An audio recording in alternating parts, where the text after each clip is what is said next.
என்ன பார்க்குறீங்கன்னா கிரவுண்டில் ஒரு மாலிகுல் ஒரு மைக்ரோஸ்கோப்பில் பெருசாக பிரமாண்டமான மைக்ரோஸ்கோப் பார்க்குறோம். உங்களை இன்ட்ரோடியூஸ் பண்ணிக்கிறேன். Myself Pranesh. We are having Pranesh as the technical champion. So அங்கே வந்து ஒரு சீக்வன்ஸ் ஆஃப் மாலிகுல் இருக்குது. கிரவுண்டில் இருக்க மாலிகுல் வந்து கீழே கிரவுண்டில் ஃபோர்ஸை கொடுக்கும். அந்த கீழே கொடுக்குற ஃபோர்ஸ் வந்து நம்ம என்ன தாங்க அப்படின்னா கீழே இருக்க கிரவுண்ட் தாங்க. இப்போ நம்ம நிற்கிறோம் அப்படின்னா நிம்மதியாக நிற்க முடியுதுன்னா நம்ம எவ்வளோ என்னோட வெயிட் 60 கிலோ அப்படின்னா பூமாதேவி 60 கிலோ கொடுக்குறான். ஸோ அதனால் நிற்க முடியும். பூமாதேவி மட்டும் டக்குன்னு கையெழுத்திட்டான்னா ஸ்வைன்னு இருக்கும். எல்லாரும் அப்படியே மேலே இருந்து எல்லாம் கீழே இறங்கும். ஸோ ரியாக்ஷன் கரெக்டாக ஈக்குவலாக இருக்கும். ஸோ இங்கே கீழே கொடுக்கறது வந்து கிரவுண்டு பார்த்துக்கும். ஆனால் இந்த மாலிகுல் வந்து மேலேயே ஃபோர்ஸ் கொடுக்கும். அந்த ஃபோர்ஸை வந்து மேலே இருக்க மாலிகுல் கீழே ஃபோர்ஸ் கொடுக்கும், பேலன்ஸ் ஆகிடும். சிமிலர்லி இங்கேயும் பேலன்ஸ் ஆகிடும். ஆனால் இந்த மேலே இருக்க சர்ஃபேஸில் அன்பேலன்ஸ் ஃபோர்ஸ் இருக்கும். அவனை பேலன்ஸ் பண்ணுறது யாருமே இருக்க மாட்டாங்க.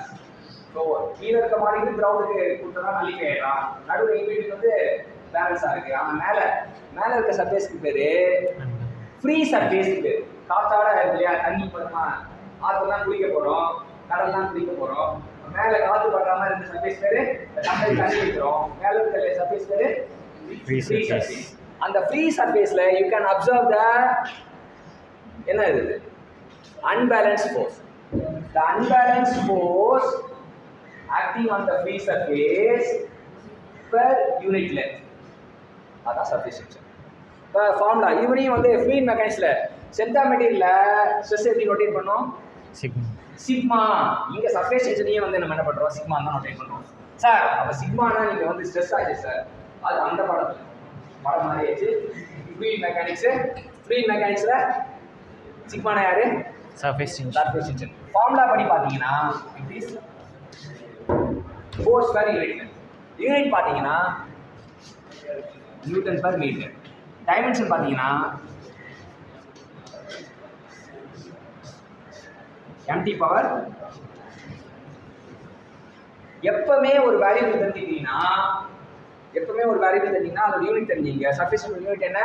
Newton per meter. Dimension mt power -2. So ஃபிசிக்கலாக நம்ம தெரிஞ்சுக்கிட்டோம் அப்படின்னா ஃபிசிக்கலாக சர்ஃபேஸ் எப்படி டிஃபைன் பண்ணுவீங்க?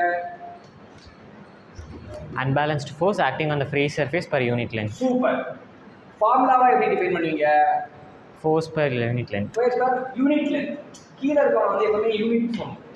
அப்போ தான் அது டெஃபினிஷன் யூனிட் வரும். Force per unit length. Unit வந்து நியூட்டன் per meter. டைமென்ஷன் வந்து mt பவர்